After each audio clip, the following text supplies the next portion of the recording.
আসসালামু আলাইকুম। আজকে আমি গরুর মাংসের ভুনা করব। আমি আজকে যেভাবে গরুর মাংসের ভুনা করব, আমার বিশ্বাস এভাবে একবার গরুর মাংস খেলে অন্য কোনোভাবেই খেতে চাইবেন না, শুধু এভাবেই খাবেন। তো প্রথমে একটি প্যানের মধ্যে আমি পরিমাণ মতো তেল দিয়ে দিব। এর মধ্যে আমি কোয়ার্টার কাপ পেঁয়াজ কুচি আর স্বাদ মতো লবণ দিয়ে পেঁয়াজটাকে ব্রাউন করে ভেজে নিব। এটা যখন ভাজা হয়ে যাবে তখন এর মধ্যে 1 টেবিল চামচ রসুন বাটা, 1 টেবিল চামচ আদা বাটা দিয়ে একটু ভেজে নেব। এটা যখন একটু ভাজা হবে তখন এর মধ্যে 1.5 চা চামচ জিরা বাটা দিয়ে দিব। জিরা বাটা দিয়ে একটু ভেজে এর মধ্যে পরিমাণ মতো হলুদের গুঁড়া, স্বাদ মতো মরিচের গুঁড়া আর 2 চা চামচ ধনিয়ার গুঁড়া দিয়ে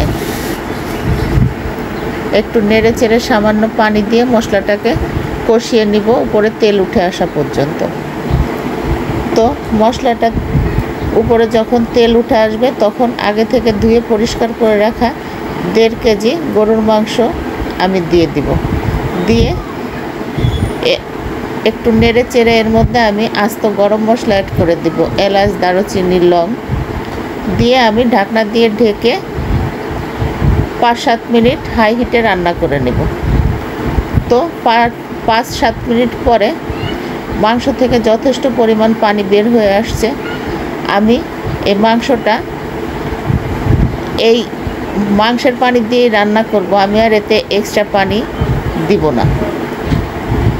তো এবার আমি মাংসটাকে ঢেকে মিডিয়াম টু লো হিটে রান্না করব যতক্ষণ পর্যন্ত মাংসটা সিদ্ধ না হয়। তো এর মধ্যে আমি মাঝে মধ্যে ঢাকনা খুলে মাংসটাকে নেড়ে দিব। তো প্রায় 40 মিনিট আমি মিডিয়াম টু লো হিটে রান্না করার পরে আমার মাংসটা সিদ্ধ হয়ে গেছে।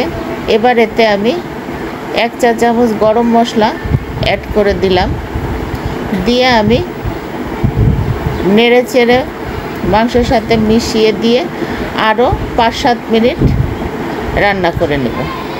তো আরও 5-7 মিনিট রান্না করার পরে আমার মাংসটা একদম রেডি হয়ে গেছে, পুরোপুরি সিদ্ধ হয়ে গেছে।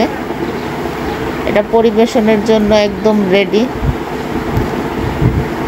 এভাবে যদি কষিয়ে কষিয়ে মাংসটা ভুনা করেন, আমার বিশ্বাস আপনারা আর অন্য কোনোভাবেই মাংস রান্না করবেন না, শুধু এভাবেই রান্না করবেন।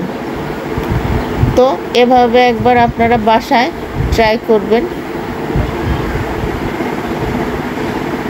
আসছে কুরবানির ঈদে, সবাই এভাবে মাংস রান্না করে খাবেন। তো ধন্যবাদ সকলকে সাথে থাকার জন্য। আল্লাহ হাফেজ।